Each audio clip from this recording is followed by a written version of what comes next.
Support करें, हमारे channel को लाइक एंड सब्सक्राइब करें और बेल आइकन भी दबा दें। मूवी के शुरू में हम क्लेयर नाम की एक खूबसूरत लड़की को देखते हैं जो एक फोटोग्राफर है और किसी काम के सिलसिले में बर्लिन आई हुई है। ये एक होटल में रूम लेती है जहां पर इसके कुछ फ्रेंड्स बन जाते हैं जिनके साथ ये खूब एंजॉय करती है। फिर अगले दिन क्लेयर बर्लिन घूमने के लिए निकल पड़ती है और जो भी खूबसूरत चीज नजर आती है उसके फोटो क्लिक कर लेती है। तभी इसे एक लाइब्रेरी नजर आती है। जब ये उसके अंदर जाती है तो एक स्केच वाली मैगजीन को देखती है जो इसे बहुत ज्यादा पसंद आ गई थी। जब ये उस मैगजीन को खरीद करके लाइब्रेरी से बाहर निकलती है तभी रास्ते में इसकी टक्कर एक अनजान आदमी से हो जाती है। क्लेयर जिस आदमी से टकराई थी उसका नाम एंडी होता है। एंडी क्लेयर के साथ बहुत ही अच्छे तरीके से पेश आता है। इससे क्लेयर उससे बहुत ज्यादा इम्प्रेस हो गई थी और यहाँ इन दोनों के बीच में दोस्ती हो जाती है। अब ये दोनों बातें करते हुए एक पार्क में पहुँच गए थे। यहाँ पर एंडी अपने बारे में बताते हुए कहता है कि मैं एक टीचर हूँ। फिर वो क्लेयर से पूछता है कि तुम क्या करती हो। तब क्लेयर कहती है कि मैं एक फोटोग्राफर हूँ और बर्लिन किसी काम के सिलसिले में आई हूँ। यहाँ पर क्लेयर सोचने लगती है कि एंडी जैसा दोस्त मिलने से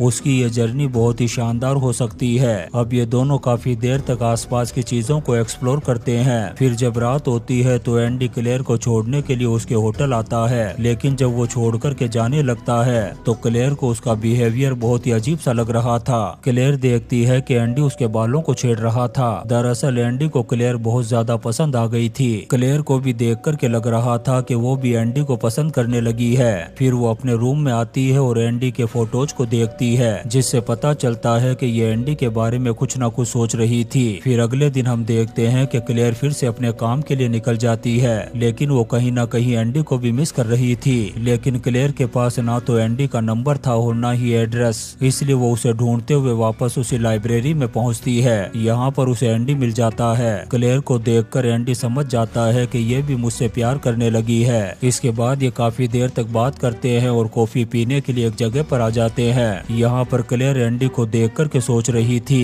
कि ये कितना सीधा साधा और शरीफ इंसान है, लेकिन ये शरीफ इंसान आगे चलकर के क्लेयर के साथ क्या करने वाला था इसके बारे में उसने कभी सपने में भी नहीं सोचा होगा। इसके बाद एंडी क्लेयर को अपने अपार्टमेंट में ले जाता है जो शहर से बहुत दूर एक सुनसान जगह पर था। ये एक बिल्डिंग में पहुंचते हैं जो एकदम सुनसान थी। क्लेयर को इस बात का अंदाजा भी नहीं था कि इस बिल्डिंग में इन दोनों के अलावा और कोई भी नहीं है। अब एंडी क्लेयर को लेकर के जैसे ही अपने अपार्टमेंट में आता है वो कुछ अजीब सी हरकतें करना शुरू कर देता है, लेकिन क्लेयर तो उसे पसंद करने लगी थी। यहाँ पर एंडी मौका देख कर के चौका लगा देता है। वो क्लेयर को अपनी बातों में बहला फुसला करके उसके साथ इंटीमेट हो जाता है। जब सुबह होती है तो क्लेयर को पता चलता है कि एंडी तो उसे अकेला छोड़ कर के अपनी टीचिंग के लिए चला गया है। अभी सुनसान और वीरान अपार्टमेंट में क्लेयर बिल्कुल अकेली थी। क्लेयर तैयार होती है और अपने काम के लिए जाने लगती है, लेकिन जैसे ही दरवाजे के पास पहुंचती है तभी वो देखती है कि दरवाजा लॉक था और उस पर एक रोड लगा दी गई थी।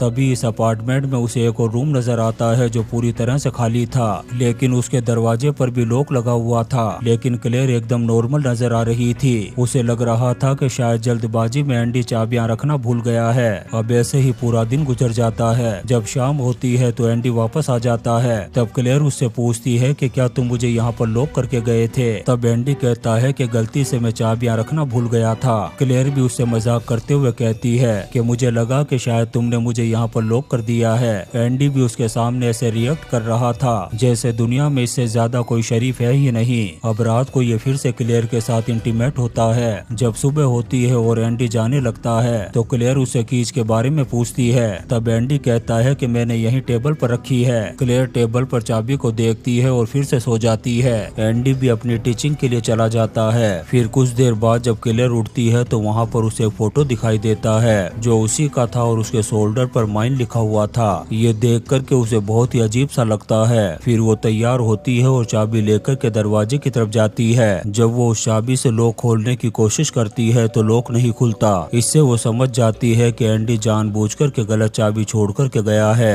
इसके बाद वो अपने फोन को चार्ज करती है। अब जैसे ही फोन चार्ज होता है वो देखती है कि इसके अंदर सिम ही नहीं है। इसका मतलब था कि एंडी ने क्लेयर के फोन से सिम को निकाल लिया था। ये देख कर के क्लेयर घबरा जाती है और उसे समझ में आ जाता है कि एंडी एक अच्छा इंसान नहीं है। अब वो एक कुर्सी उठा कर के विंडो के गिलास को तोड़ने की कोशिश करती है। इससे पहला गिलास तो टूट जाता है, लेकिन वो देखती है कि विंडो के पीछे भी एक गिलास है जो बहुत ज्यादा मजबूत था। अब क्लेयर को अच्छी तरह से समझ में आ चुका था कि एंडी ने उसे जानबूझकर के यहाँ पर फंसाया है। अब शाम को एंडी जब वापस आता है तो क्लेयर यहाँ से जाने लगती है, लेकिन एंडी दरवाजे को बंद कर देता है। इसके बाद जब वो घर में आता है तो घर की हालत को देख कर के समझ जाता है कि क्लेयर को सब कुछ पता चल चुका है। क्लेयर उससे पूछती है कि आखिर तुम क्या चाहते हो और मुझे जाने क्यों नहीं दे रहे। तब एंडी कहता है कि याद करो तुमने कहा था कि हम दोनों जिंदगी भर साथ रहेंगे। उसकी ये बात सुनकर के क्लेयर को समझ में आ गया था कि एंडी की मेंटली हालत बिल्कुल भी ठीक नहीं है। यहाँ वो एंडी को गालियाँ देती है और बहुत भला बुरा भी कहती है, लेकिन इससे एंडी को कोई भी फर्क नहीं पड़ रहा था।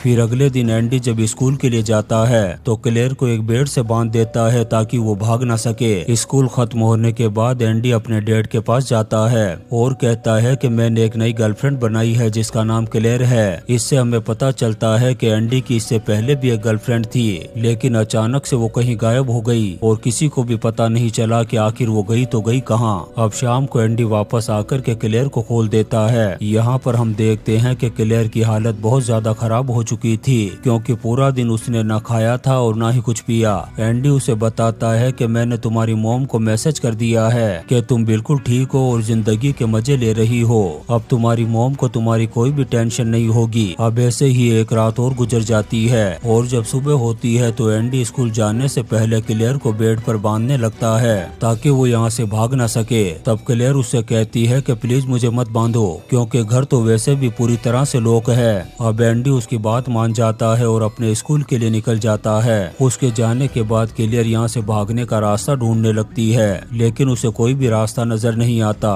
तभी वो सोफे के नीचे एक स्क्रू ड्राइवर को देखती है जिसे वो अपने पास रख लेती है। जब शाम को एंडी घर आता है तो देखता है कि क्लेयर पजल से खेल रही थी। ये वही पजल था जो एंडी कल उसके लिए लेकर के आया था।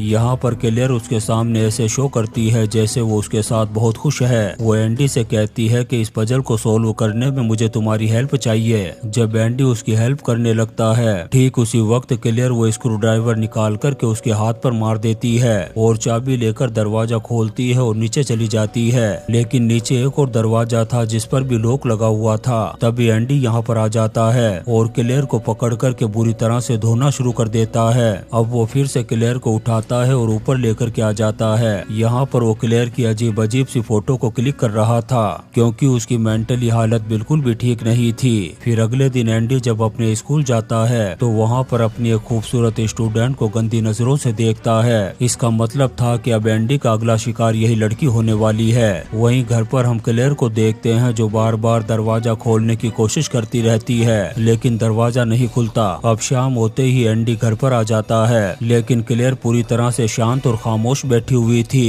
क्योंकि वो अच्छी तरह से जानती थी क्योंकि अगर उसने जरा सी भी गलती की तो यह आदमी उसे जिंदा नहीं छोड़ेगा। अब ऐसे ही क्लेयर को यहाँ पर बहुत दिन गुजर चुके थे। फिर एक दिन एंडी की वही खूबसूरत स्टूडेंट उसके घर पर आती है, लेकिन एंडी उसे यहाँ से जाने के लिए कहता है। क्लेयर भी उसे देख लेती है लेकिन कुछ नहीं कहती, क्योंकि वो जानती थी कि अगर इस लड़की को कुछ भी बता दिया तो एंडी इसे भी यहीं पर लॉक कर देगा। वो लड़की यहाँ से चली जाती है। अब ऐसे ही क्लेयर को यहाँ पर कई महीने गुजर जाते हैं। एंडी उसके बाल भी काट देता है। इसी घर में एक ऐसा रूम भी था जिसमें एंडी कई बार जाया करता था और वापस आकर के लॉक कर दिया करता था। यहाँ पर बाथटब में क्लेयर को किसी के बाल भी मिलते हैं, लेकिन उसे कुछ भी समझ में नहीं आता कि आखिर ये बाल किसके हैं। अब ऐसे ही कई महीने गुजर जाते हैं और सर्दियों का मौसम भी आ चुका था। क्लेयर को भी लगने लगता है कि अब वो यहाँ से कभी नहीं निकल सकेगी। अब कुछ दिनों बाद एंडी घर वापस आता है। दरअसल उसके बाप की डेथ हो गई थी, इसलिए वो काफी दिनों तक यहाँ पर नहीं आया था। यहाँ पर वो क्लेयर के सामने अपने बाप की मौत की वजह से रोने लगता है। क्लेयर भी पूरी तरह से हिम्मत हार चुकी थी, इसलिए वो एंडी को अपने गले से लगा लेती है। इसके बाद क्लेयर एंडी के साथ नॉर्मल तरीके से रहना शुरू कर देती है। एंडी उसके लिए एक डॉग भी लेकर के आता है, जिसे देख कर के क्लेयर बहुत ज्यादा खुश हो गई थी। फिर कुछ दिनों बाद एंडी क्लेयर को कार की डिक्की में डाल करके एक सुनसान जगह पर ले जाता है। दरअसल वो यहाँ पर क्लेयर को मार करके दफनाने के लिए लाया था। क्लेयर भी अपनी आंखों को बंद करके मरने के लिए तैयार हो जाती है, लेकिन तभी यहाँ पर एक औरत और उसका बच्चा आ जाता है। वो औरत बहुत ज्यादा जख्मी थी। यहाँ पर क्लेयर को मौका मिल जाता है। वो उस बच्चे को सारी बात बताने की कोशिश करती है, लेकिन बच्चा उसकी लैंग्वेज नहीं समझ पा रहा था। ये बच्चा सिर्फ जर्मन लैंग्वेज जानता था, इसलिए वो क्लेयर से थोड़ा दूर चला जाता है। अब एंडी क्लेयर को मारने की बजाय वापस घर लेकर के आ जाता है।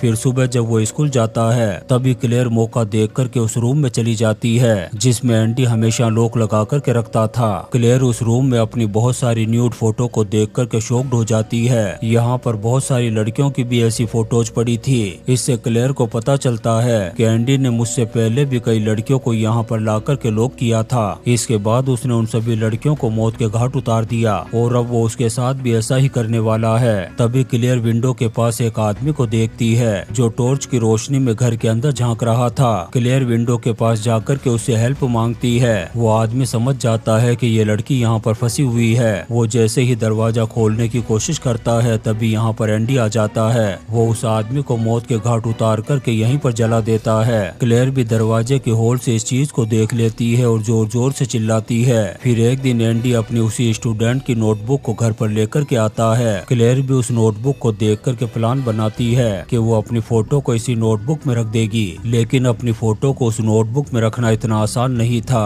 क्योंकि एंडी उसी नोटबुक के पास में बैठा हुआ था। यहाँ पर एंडी एक न्यूज़पेपर पढ़ रहा था जिसमें क्लेयर के मिसिंग होने की न्यूज छपी हुई थी। अब एंडी को खतरा हो गया था। वो क्लेयर से कहता है कि फौरन अपने सामान को पैक करो। क्लेयर को लगने लगता है कि या तो ये मुझे मार देगा या फिर किसी दूसरी जगह पर ले जाएगा। अब क्लेयर जानबूझकर के गैस बर्नर में अपने हाथों को जला लेती है। एंडी भाग कर के उसके लिए दवा लेने के लिए जाता है और ठीक उसी वक्त क्लेयर अपनी फोटो को उस नोटबुक में रख देती है जिसमें एंडी ने क्लेयर को बांधा हुआ था और टॉर्चर कर रहा था। फिर अगले दिन एंडी स्कूल जाकर के उस लड़की को नोटबुक वापस करता है। तभी वो लड़की अपनी नोटबुक में क्लेयर के फोटो को देख लेती है। इस लड़की ने क्लेयर को पहले भी उसके घर में देखा था। इससे वो समझ जाती है कि एंडी ने उसको घर में कैद करके रखा हुआ है। अब ये लड़की जब यहाँ से भागती है तभी गलती से वो फोटो क्लास में ही गिर जाती है जिसे एक दूसरी स्टूडेंट उठाकर के एंडी को दे देती है। एंडी समझ जाता है कि वो लड़की उसके घर गई है ताकि क्लेयर को आजाद कर सके। अब एंडी फौरन अपने घर पहुंचता है और उसके हाथ में एक रोड भी थी जिससे ये साफ था कि अब वो अपनी स्टूडेंट और क्लेयर का काम तमाम करने वाला है। यहाँ आकर वो देखता है कि घर का दरवाजा खुला हुआ है। तभी ऊपर से उसे आवाज सुनाई देती है।